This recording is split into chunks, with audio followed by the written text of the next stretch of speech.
Hey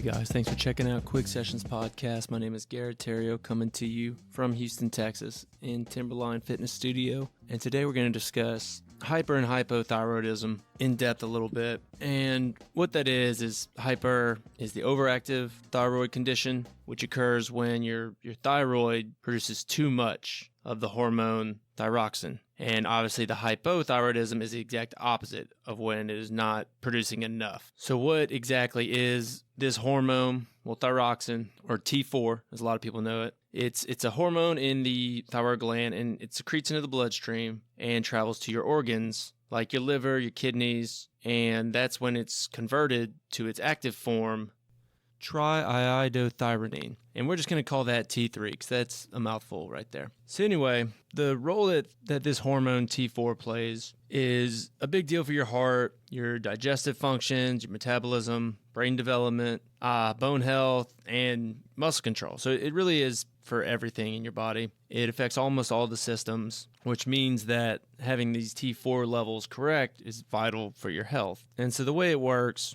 is your thyroid produces, so mostly what it's producing are these T4 levels, but they also test the T3 levels, right? That big long word that I hit you with earlier. And about 20% of it's produced by the thyroid, and then the other 80% of it is converted from T4, into T3. And this whole process is a big feedback loop that involves your hypothalamus, your pituitary gland, and of course your thyroid gland. And to get you familiar with those other things, the hypothalamus, its main role, and it's right by the thyroid gland and pituitary gland beneath your brain. And the hypothalamus, the main goal is to keep your body keep it level, keep it in homeostasis, keep it balanced. And it really is the connection between the endocrine system, which is like your thyroid, your pituitary, and your nervous system. So that regulates things like body temperature, your weight, obviously, how thirsty you are, how hungry you are, your emotions, how well you sleep, what else? Blood pressure, your resting heart rate, all that kind of stuff. And its partner, the pituitary gland, is big because it takes the signals from the hypothalamus and it uses the messages to produce hormones. And not only does it produce hormones, it stimulates these other hormone-producing glands to trigger and make their own hormones. And then, of course, the thyroid gland is a big deal for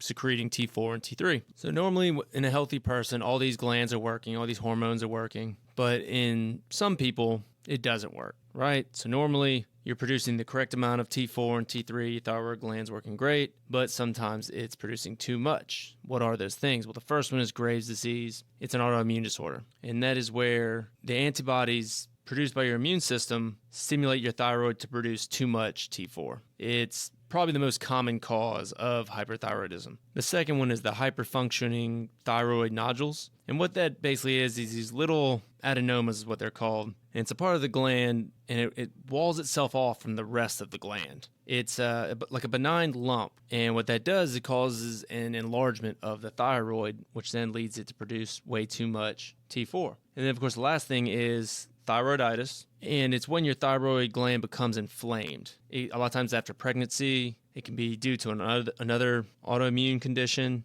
or it can just happen. It's not even everything is understood of why it happens. It just does. It's inflammation, and that inflammation can cause stored T4 to leak into your bloodstream more than it's supposed to leak out. And that one's, that's not as good a one because that was the one that can cause pain. And it's the most unknown one, right? That could be anything. It's hard to narrow down and treat. And all this is important because of the complications that having hyperthyroidism can cause. And that's, things like heart problems, bone density issues, your eyes. It can cause, especially with Graves' disease, it can cause, streaks on your skin, inflamed skin, things like that. And most people are pretty safe from all this. But, if you have a family history, for instance, of Graves' disease, you're at risk. If you're a female, you're at higher risk of hyperthyroidism than the males. And if you just, if you already have a history of certain illnesses, such as like diabetes, an adrenal insufficiency, those things also can put you at risk for having hyperthyroidism. And once you have hyperthyroidism, let's say you are someone who does have it, the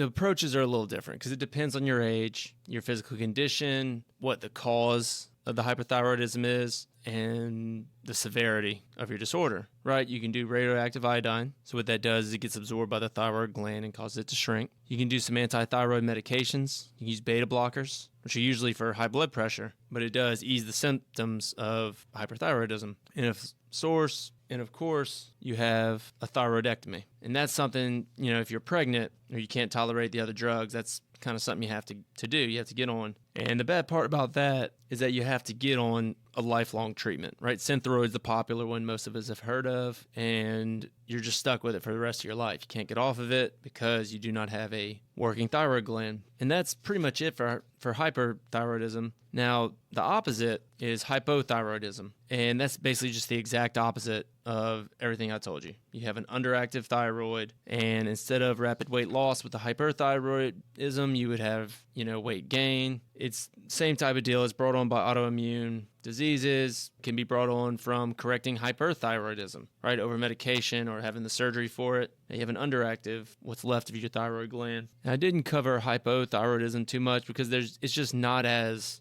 much stuff to go with it, right? There's a lot more side effects to hyperthyroidism. There's a lot more inherent dangers there. Other than, it's weight gain is a problem because of an underactive thyroid. Outside of that, there's not a ton of big-time symptoms, I guess, to put right in front of you as warning signs, right? So that's about it. Pretty quick one. Just wanted to brush up on that because I was just reading about it. So it just happened to come up. Hope this gave you a little bit of insight on hypo and hyperthyroidism and kind of how the thyroid gland works and part of the endocrine system works. Thanks for checking it out, guys. See you next time.